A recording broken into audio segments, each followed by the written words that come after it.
Bonjour à tous, Jannick Lolia, thérapeute holistique, coach et sexothérapeute.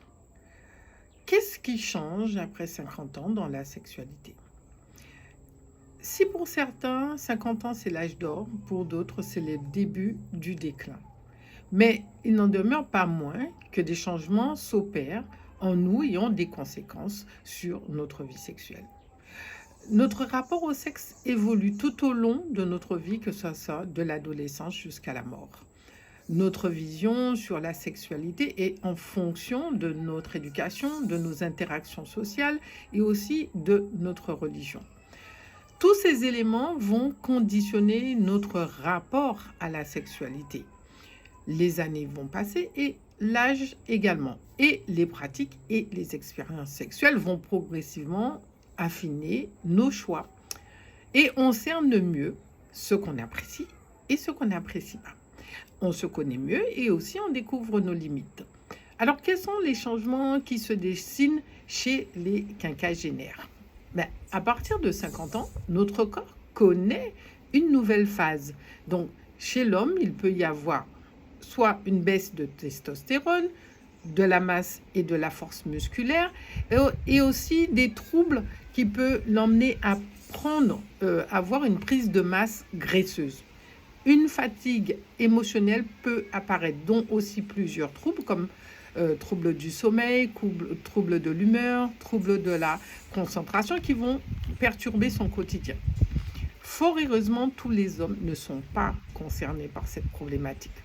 Contrairement aux femmes qui, elles, finissent par être touchées par la ménopause, puisqu'il y a l'arrêt des règles forcément, elles vont connaître un déficit d'œstrogène qui va créer une atrophie vaginale qui est due à un amincissement et une perte d'élasticité des parois vaginales. Des bouffées de chaleur vont apparaître pour certaines d'entre elles et des sueurs froides, des troubles de l'humeur, voire un état dépressif pour certaines. Le corps va s'empâter et la poitrine va perdre de sa tonicité.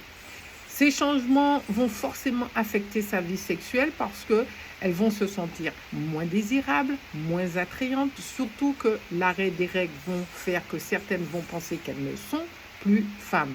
Donc, il n'est pas surprenant que certaines femmes vont même à développer des stratégies pour fuir les sollicitations. Vous voyez un petit peu, dès qu'on commence à les draguer,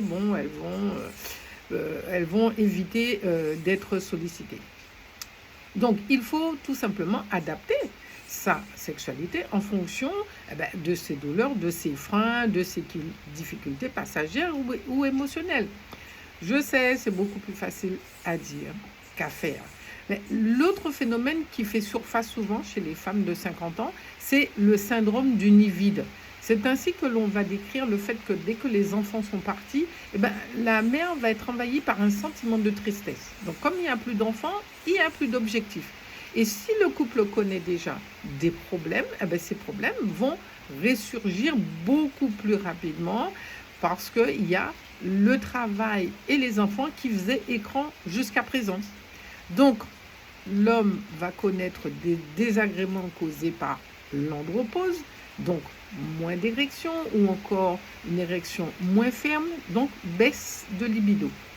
Et tout cela, pour certaines femmes, par contre, à contrario, la ménopause sera une libération parce que justement, elles vont se sentir beaucoup plus épanouies et elles vont décider de leur sexualité comme elles l'entendent et parfois leur curiosité va les emmener à vouloir découvrir d'autres expériences, d'avoir une sexualité beaucoup plus récréative avec de nouvelles pratiques.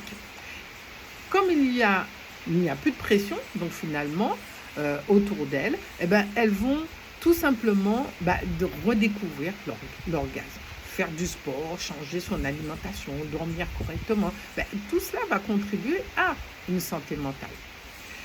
Vivre après sa sexualité après 50 ans et plus dépend bien entendu de ta personnalité. Donc si tu es quelqu'un de pessimiste, c'est sûr que le déclin va s'installer petit à petit, alors que si tu es quelqu'un d'optimiste, il suffit d'accepter les changements et de s'adapter.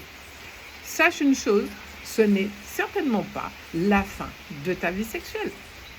En attendant, je te dis, prends soin de toi et je te dis à très bientôt.